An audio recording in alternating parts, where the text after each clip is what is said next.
waxaa kaloo ay waday 9 xubnood oo sixroolayaal ah oo waddanka Pakistan ay ka kaxaysay Khadija al-Maqsumi oo ah haweeneyda uu qabo Cabdikariin Xuseen Guuleed. Khadija al-Maqsumi waa haweeneydii sixirtay Cabdikariin Xuseen Guuleed dumaashida inaa ku sii fogaado ma rabo, laakiin farmaajo waxay u geysay sixroolayaashaas u dhashay wadamada India iyo Pakistan. waxaa magaalada Muqdisho sidoo kale lagu casuumay sixroolihii ugu weynaa gobolka Shabeellada Hoose oo lagu magacaabo Kabtol waa sixroolo weyn oo gobolka Shabeellada Hoose Kabtol baa la yiraahdaa. waxaa laga kaxeeyay oo uu ku sugnaa deegaanka Ceel Jaalle ee duleedka magaalada Marka. Shabeellada Hoose sixroolahaas caan buu ka yahay, waa sixroolo weyn dadka deegaankuna u dhashay beesha Biimaal. sixroolahaas Muqdisho la geeyay. bal sixirkan sidee looga baaqsan karaa, sidee looga hortagi karaa, qorshaha muxuu yahay? qorshaha sixroolayaasha India iyo Pakistan laga waday iyo sixroolihii Shabeellada Hoose madaxweyne farmaajo uu casuumay, ajandaha laga leeyahay waa in afka la qabtaa odayaasha iyo waxgaradka reer Muqdisho.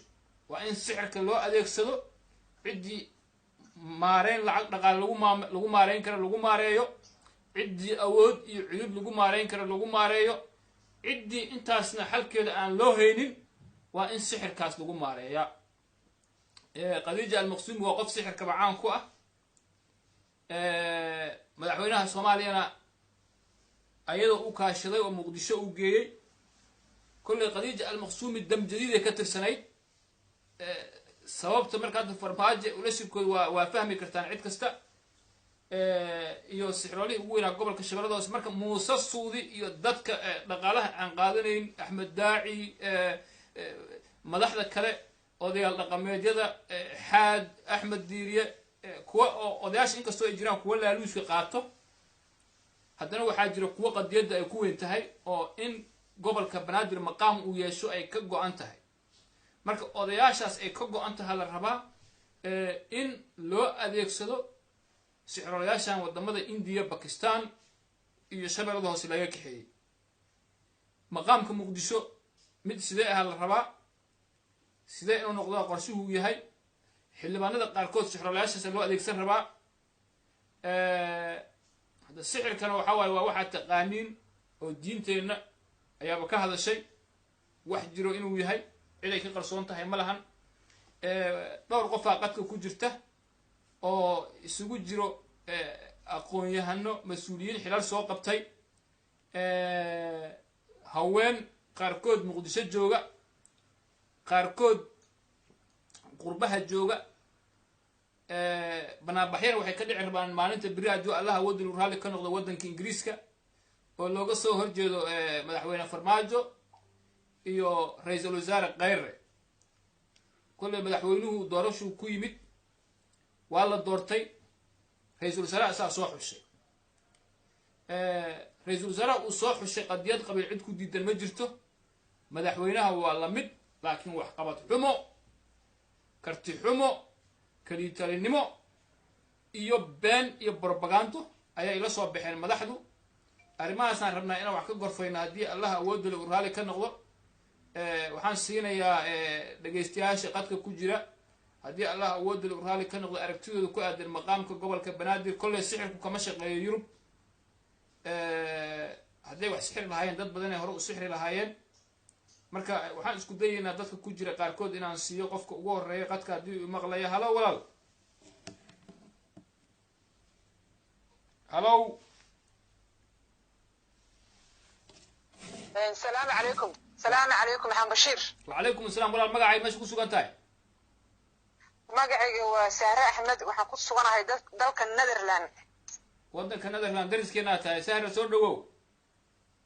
waan dhawahay walaalow, waxaan maqlay shalay inay soo dageen 60 oo sixroolayaal ah oo Hindi ah in madaxtooyada ay caawa ku jiraan oo xalay ku hoydeen. uu farmaajo eelboorka isaga ku soo dhaweeyay oo gacmihiisa iyo lugihiisa ku soo dhaweeyay oo dariiqyadii shalay loo xirxiray magaalada Muqdisho. hadal haynta la hayo maanta waxa waaye sixroolayaasha madaxtooyada la soo fariisiyay. si fiican. rabaa odayaashii maalin dhaweed kacay oo beelaha hawiye ahaa oo gobolka state banaadir rabay inay sameeyaan in la kala daadiyo oo lacag sixir loo qaybiyo oo odayaasha la kala diro si aan gobolka banaadir state aan loo samaynin waxaa kaloo la rabaa xildhibaanadii ayaan dhaweed gadooday Nairobi aaday in la kala daadiyo farmaajo waxa waaye tala ku foorarta marka wuxuu samaynayaa si ilaahay ka furasho ah ayuu samaynayaa si dawladdiisu u hagaagto oo ma aragtay odayaasha ay u aamusaan oo gobolka banaadir aan loo samaynin oo xildhibaanada mooshin looga keenin waa aragtay ayaan dhaweed hal cid oo ma aragtay oo qayro ku cid ah ayaa banaanbax samaysay oo nimankii waxay soo wateen barakacayaashii oo qaxootiyaashii masaakiinta ahayd $5 loo qaybinayay ayay dhaheen kaala ma aragtay mudaharaad aan samaynay marka dadka muqdisho jooga dawladda hadda ma rabaan sida horena ma aha farmaajo shalay ayagaa keensaday ayagaan u sacbiyey maantana ayagaan waxaan doonaynaa inay iska bixiyaan shalay adinkaa keensaday maantana iska bixiya farmaajo waa sixiroole nin ilaahay ka cabsanaya ma aha waa nin ilaahay ka fogaaday hadduu sheekada Soomaalidii iyo biyamaalka sixiroolayaashii iyo wixii afgooyo jooga hadday wax u qaban waayeen wuxuu rabaa kuwa Hindi ah hadda u keensadaba diyaaradan baa u timidba oo ma aragtay oo Hindi ah oo wuxuu sixiraysa marka ilaah baa ka weyn waxaan rabaa inaan baaqalkan uga jeediyo odayaasha hawiye dadka muqdisho ku nool inay ma aragtay xoolo qashtaan inay quraan akhristaan inaan la kala daadin ma aragtay waxyaalo badan buu farmaajo la damacsan yahay suu ku midayn dadkaas suu ku hogaamin lahay ayuu damacsan yahay mana hogaamin karo war farmaajo hawiye ma hogaamin kartid waxna uma sheegi kartid marka artina hawiye hogaamisid waa inaad daacad ahaataa hawiye waxay rabaan nin daacad ah shala daacad